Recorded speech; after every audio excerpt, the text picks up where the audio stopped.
Olha só que legal!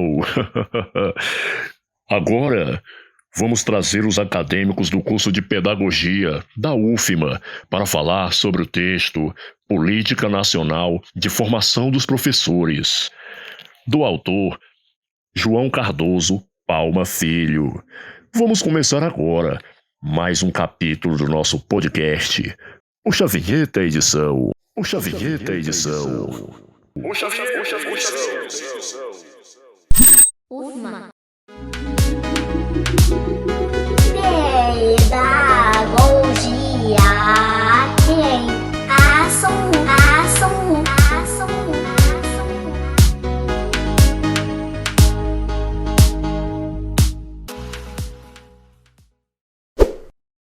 Olá, sou Vicente, o apresentador do podcast Pedagogia em Ação, e hoje trago alguns convidados que vão falar a respeito da política de formação de professores. Inclusive, 2 de nossos convidados são pessoas com deficiência visual. Dessa forma, eu vou me áudio descrever. Eu sou alto, estou utilizando um óculos Ray-Ban, uma camisa preta, calça jeans, tenho cabelos loiros e sou forte. Agora vou chamar a nossa primeira convidada, que é a Denise Nunes. Ela vai nos introduzir no texto do autor, também vai discutir sobre a formação do professor na LDB atual, o posicionamento da ANPED e da ANFOP. Venha pra cá, Denise!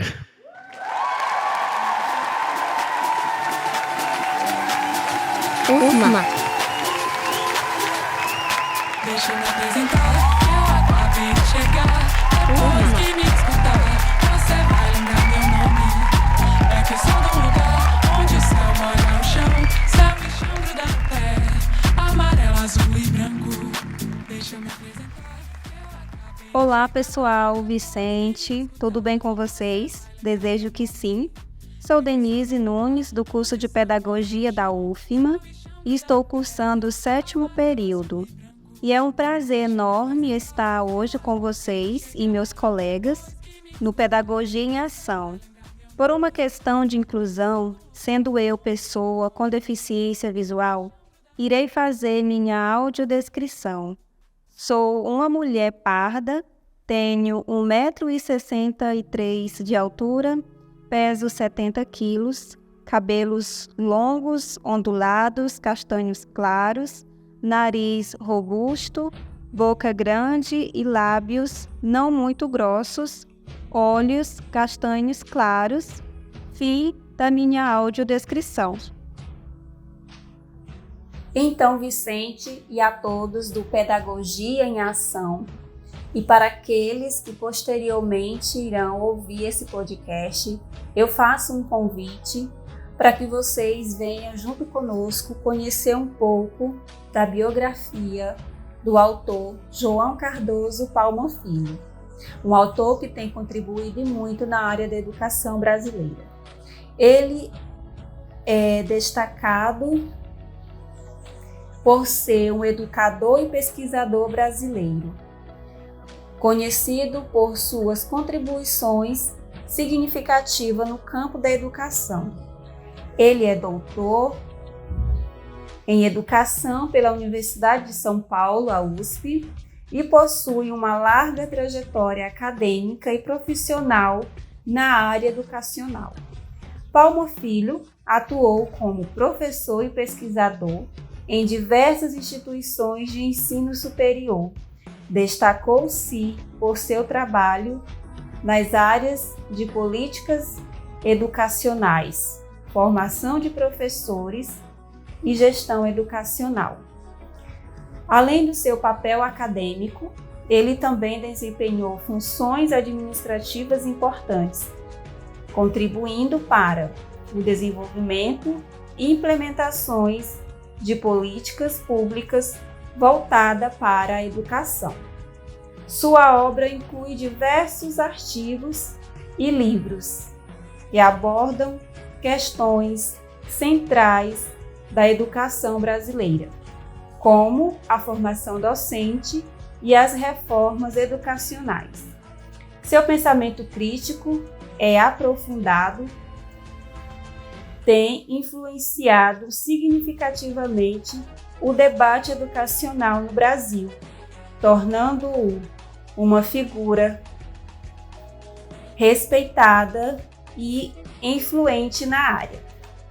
Esse é o querido João Cardoso Balma Filho.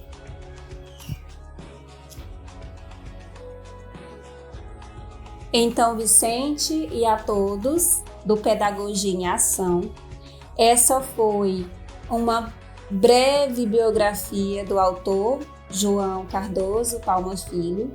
E aqueles que tiverem interesse em conhecer mais, em se aprofundar mais, em saber quem é esse autor, fique à vontade para estar pesquisando. Esse autor, como vimos, que tem contribuído e muito no campo da educação do nosso país. E agora nós vamos começar a discorrer o artigo de Cardoso. E algo já me chamou a atenção logo na introdução, quando Cardoso diz o seguinte: a formação do pessoal docente representa uma das maiores dificuldades que o governo federal enfrenta na implementação de reforma educacional consolidada pela Lei de Diretrizes e Bases da Educação Nacional, LDB, de 1996. A política de formação de professores, conforme delineada pela LDB, destaca tendências e recomendações de organismos internacionais, como o Banco Mundial. Cardoso cita Torres, 1998. Torres observa que muitas das novas tendências na formação docente são antigas práticas revitalizadas pelas novas políticas educacionais. Ele aponta para a lógica dicotômica e binária que permeia a política educativa, onde a formação docente é vista através de pares opostos: salários versus capacitação, conhecimento do professor versus aprendizagem do aluno, formação inicial versus capacitação em serviço, educação presencial versus à distância e gestão administrativa versus pedagógica. Essas dicotomias refletem as complexidades e desafios de formação docente no contexto das reformas educativas. A edição do Decreto Federal de número 3.276/99, que atribui exclusivamente aos institutos de educação superior a formação de professores, foi alvo de críticas e posteriormente modificado pelo Decreto Federal de número 3.554/2000, substituindo exclusivamente por preferencialmente. No entanto, o artigo 62 ainda gera dúvidas quanto à inclusão de faculdades isoladas e centros universitários na oferta de cursos de licenciatura. O artigo também menciona a criação dos Institutos Superiores de Educação prevista desde o governo de Itamar Franco, para a formação de professores em diversos níveis. Esses institutos devem cumprir requisitos rigorosos como titulação pós-graduada do corpo docente e experiência na educação básica, o que atualmente não é atendido pela maioria dos cursos de formação de professores.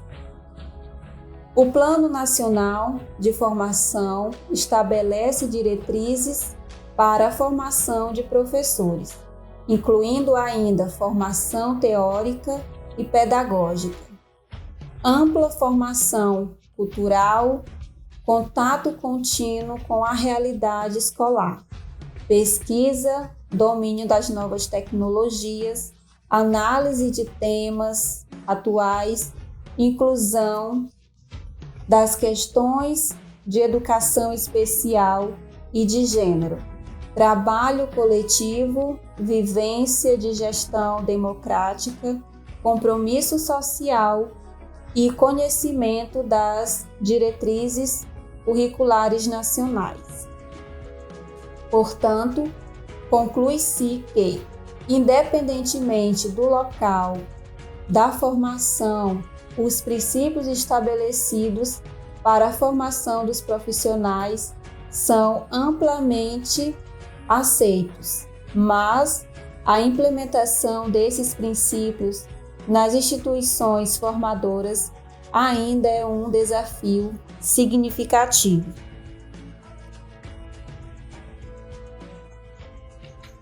Obrigado, Denise, por nos introduzir sobre o texto e falar sobre o que não é esclarecido na lei da LDB sobre as atividades do professor. Certo? Agora vou chamar um outro convidado. Ele vai falar sobre o retrospectos, sobre essa formação de professores, além de comentar sobre a resolução aprovada pelo Conselho Nacional de Educação. Vem pra cá, Jonatas!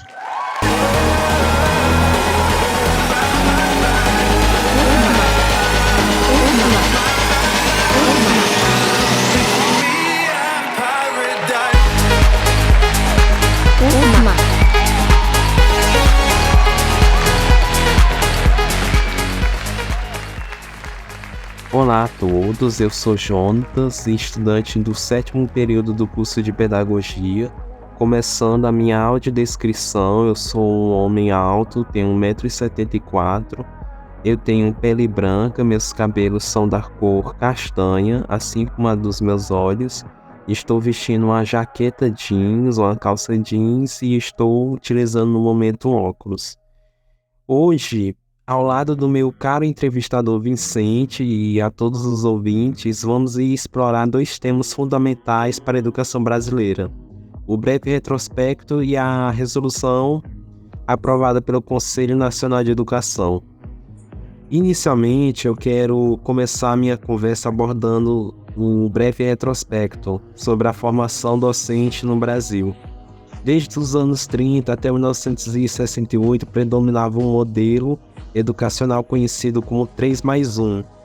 Nele, os estudantes concluíam seus cursos superiores e apenas no último ano optavam por matérias pedagógicas como a didática geral, psicologia da educação. E um ponto crítico nesse modelo era a ênfase na formação do pesquisador em detrimento do docente.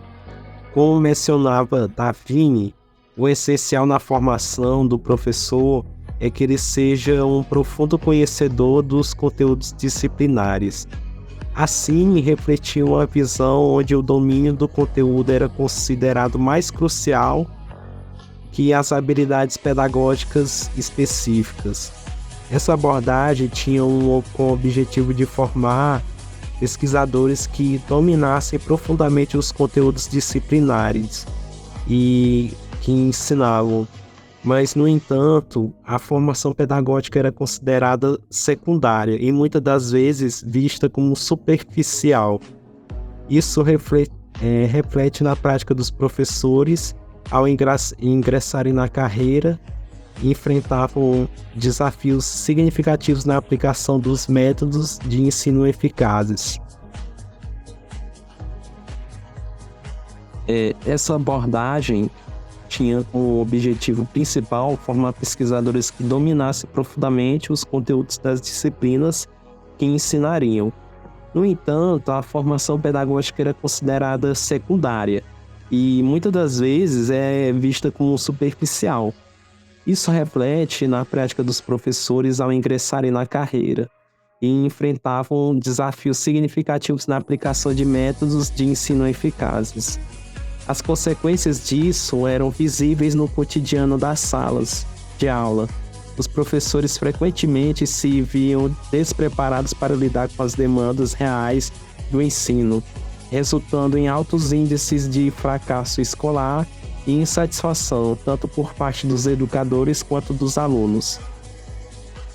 Esse modelo, adotado no Brasil a partir dos anos 30, principalmente na formação dada da Faculdade de Filosofia, Ciências e Letras, em que a preocupação era maior com a formação do pesquisador e não do docente. Além disso, a ênfase excessiva no conhecimento disciplinar em detrimento das habilidades pedagógicas contribuiu para perpetuar a cultura onde a formação do professor era mais voltada para a teoria do que para a prática. E isso impactou diretamente na qualidade da educação oferecida nas escolas brasileiras ao longo das décadas.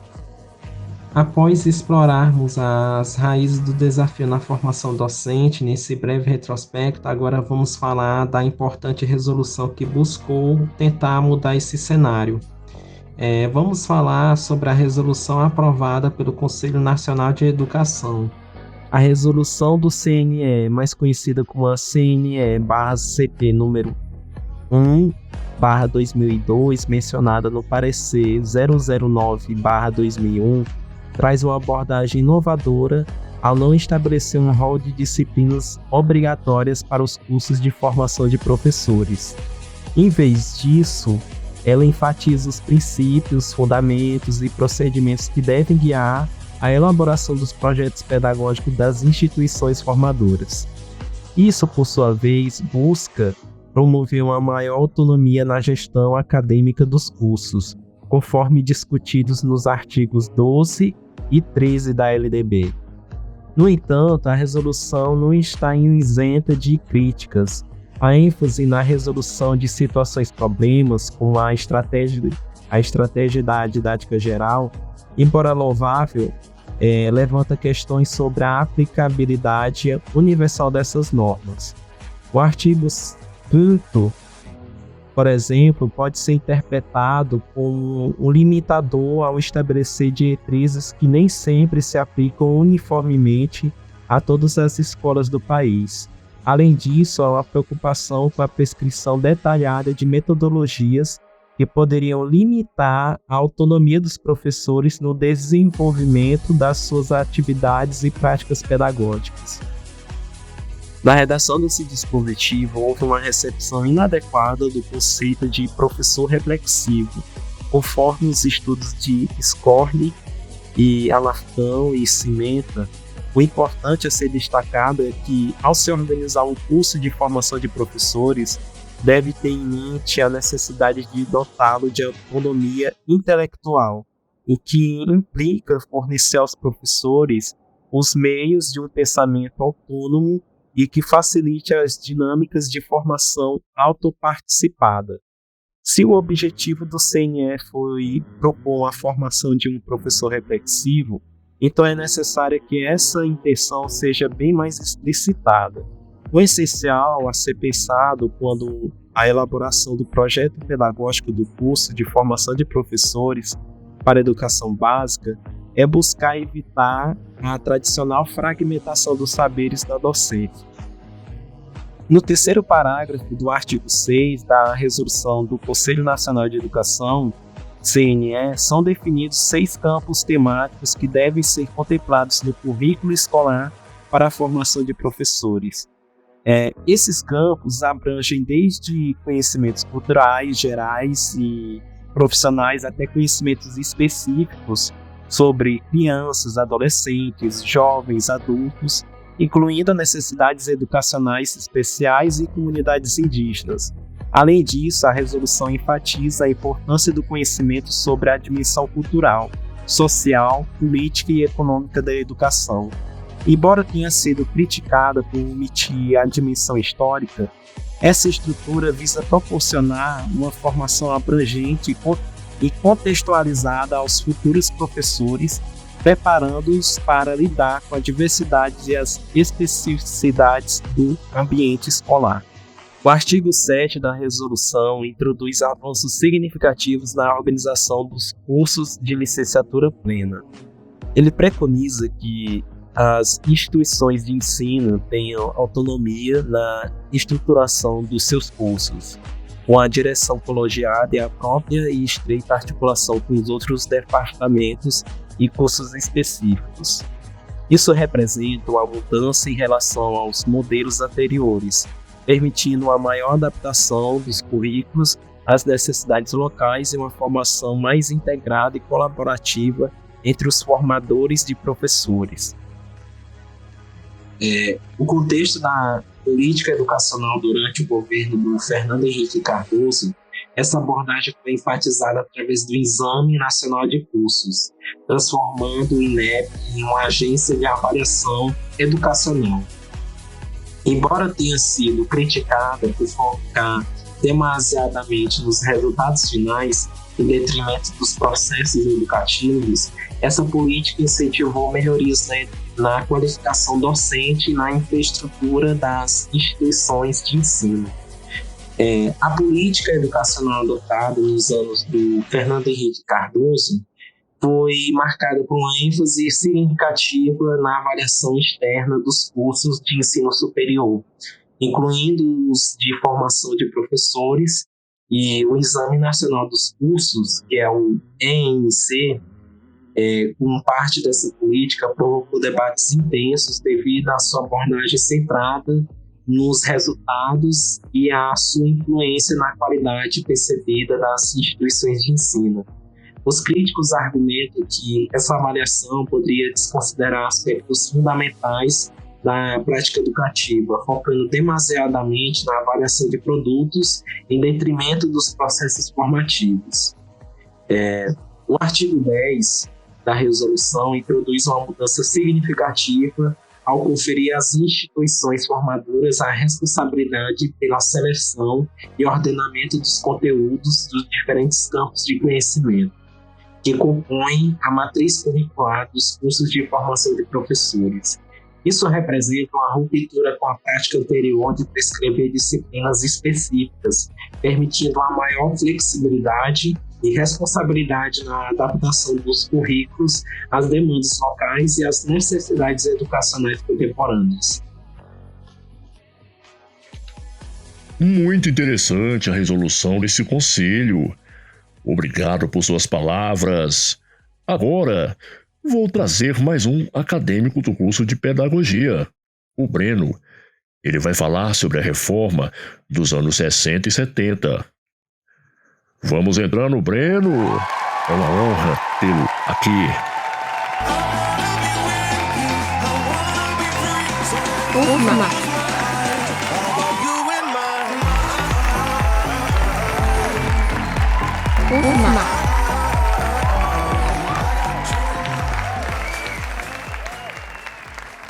UFMA.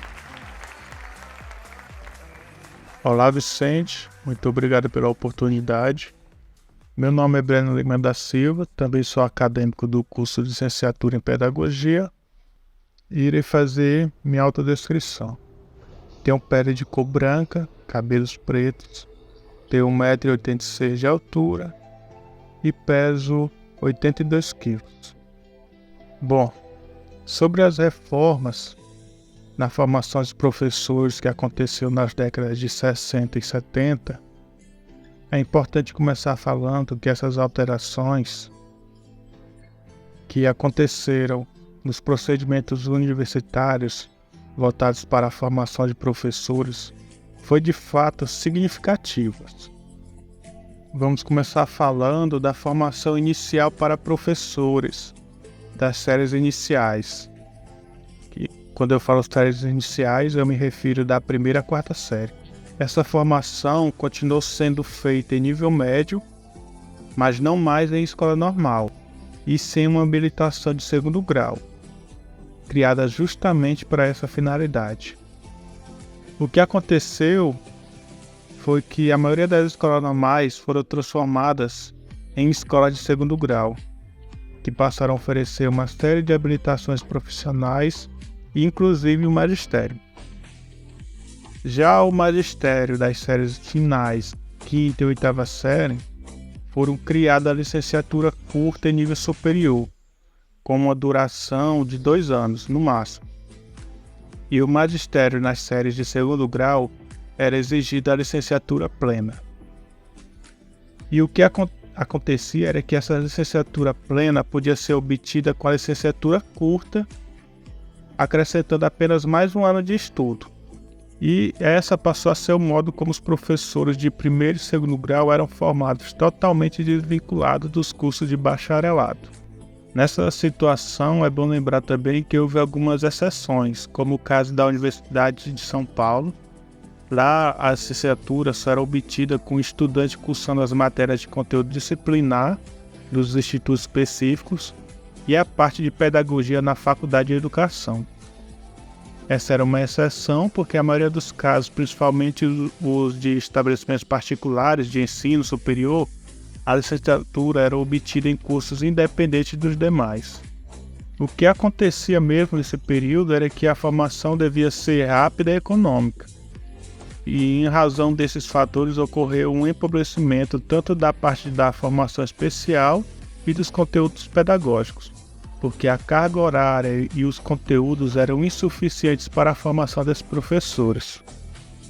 Alguns dados importantes é que até 1996 eram 240 horas distribuídas nas disciplinas de didática, estrutura e funcionamento do ensino de primeiro e segundo grau e psicologia da educação. E era acrescidos mais 120 horas para as disciplinas práticas, que de fato era muito pouco. E ocorria esse desprezo pelas disciplinas pedagógicas e a diminuição das disciplinas de conteúdo específico. Já não bastasse essa situação, ficava ainda mais grave nas disciplinas polivalentes, que são artes, ciências naturais, entre outras. E esse modelo, que recebeu crítica desde a década de 80, ainda é predominante na maioria das instituições formadoras de professores hoje. Meu caro público, vejo que muita coisa mudou durante essa reforma até a nossa pedagogia atual. Agora vamos trazer mais um convidado, Veriano Júnior. Ele vai falar sobre as diretrizes curriculares nacionais para a formação de professores na educação básica, em nível superior, curso de licenciatura, de graduação plena. Vem pra cá, Veriano Júnior.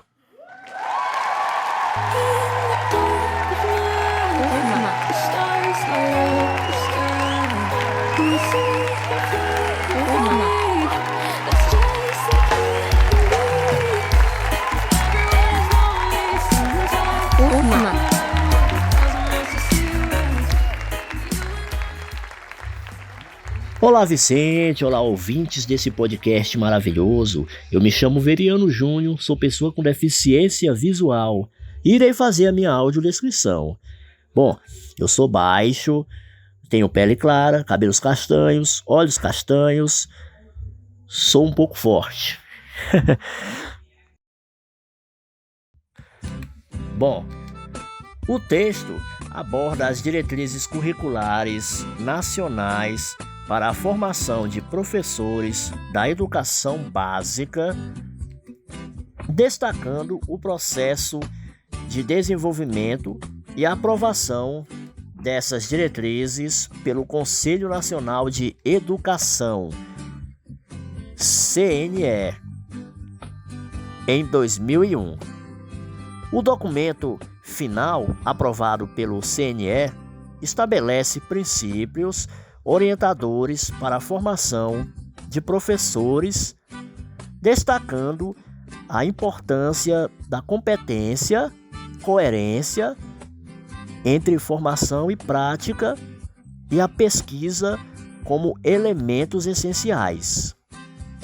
Além disso, discute a necessidade de uma abordagem interdisciplinar e critica a excessiva instrumentalização e reducionismo na formação docente.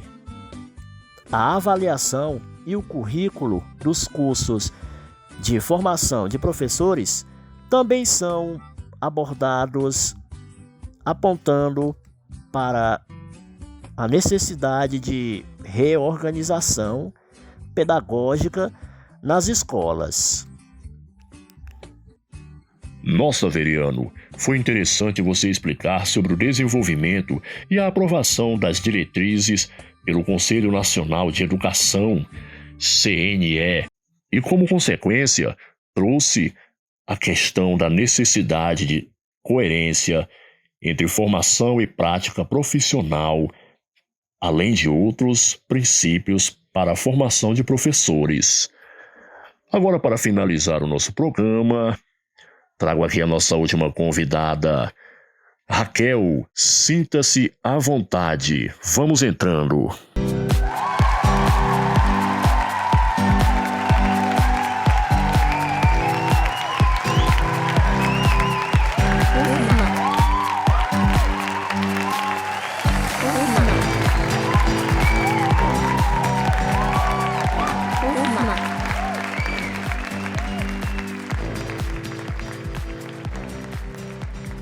Olá a todos, eu me chamo Raquel, sou acadêmica do curso de Pedagogia na Universidade Federal do Maranhão.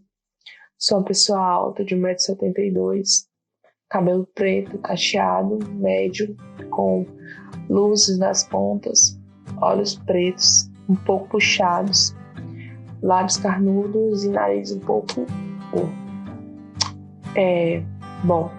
ao analisar e discutir os termos do projeto de resolução que acompanha o parecer CNB/CP 9/2001, procurou-se salientar os pontos positivos e seus aspectos mais controvertidos e ainda que, em algumas passagens, representa um verdadeiro retrocesso em relação ao estabelecimento de uma política nacional de formação de professores para a educação básica. Como foi apontado, esse esforço para elaborar uma política nacional de professores para a educação básica é de grande valia, pois é a primeira vez que tratamos essa questão com seriedade no país. Porém, é fundamental que seja feita num ambiente de ampla participação, com a escuta de todas as instâncias sociais envolvidas com essa questão. Porém, há uma questão que há vários anos vem sendo debatida no âmbito dos Conselhos Estaduais de Educação, que se refere à dificuldade que o sistema estadual tem de articular com todas as peças envolvidas na formação dos professores. Um exemplo que nós podemos citar é no caso do estado de São Paulo, onde o maior percentual de formação de professores que ingressam nas redes públicas de educação são os cursos de licenciatura plena mantidos por instituições particulares de ensino. Por sua vez, essas são jurisdicionadas ao Sistema Federal de Educação. Essa situação, na prática, inviabiliza qualquer gestão efetiva do Sistema Estadual de Ensino em relação à questão da melhoria da qualidade da formação oferecida por essas instituições de ensino superior. Dessa forma, havia um dispositivo na LDB de 1961 que permitia que os sistemas estaduais de ensino, por delegação do Sistema Federal, pudessem assumir tais vantagens. Entretanto, a LDB sancionada em 1996 silenciou sobre tal possibilidade e, desse modo, o Sistema Estadual de Ensino apenas tem algum tipo de ação em relação às instituições de ensino superior estaduais e municipais. Por fim, nós podemos destacar que ainda há outra modalidade de formação do professor criada pela LDB em vigor, que se refere à formação e serviço, CF, artigo 61, 1 e 3.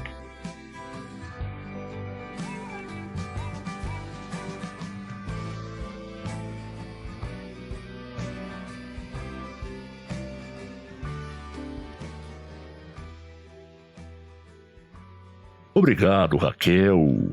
Pessoal, vimos hoje várias ações dos professores para conseguir um curso de formação mais digna e que leva-se em conta o saber pedagógico dentro da sala de aula e de resoluções que pudessem deixar mais explícito a qualidade da formação de professores e quais são as atividades que os professores devem desempenhar, além de criticar a falta de regulamentação específica sobre a formação e serviço.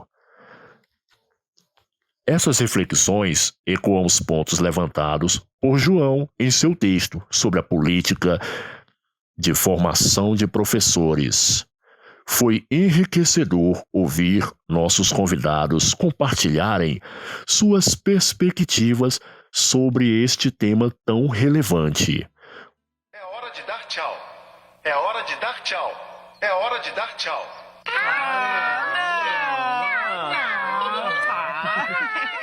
Com isso, encerramos mais um episódio do nosso podcast. Agradeço a participação de todos. E agradeço também os nossos convidados por suas valiosas contribuições. Continuem acompanhando Pedagogia em Ação para mais informações, conversas e debates como essa. Até a próxima. UFMA.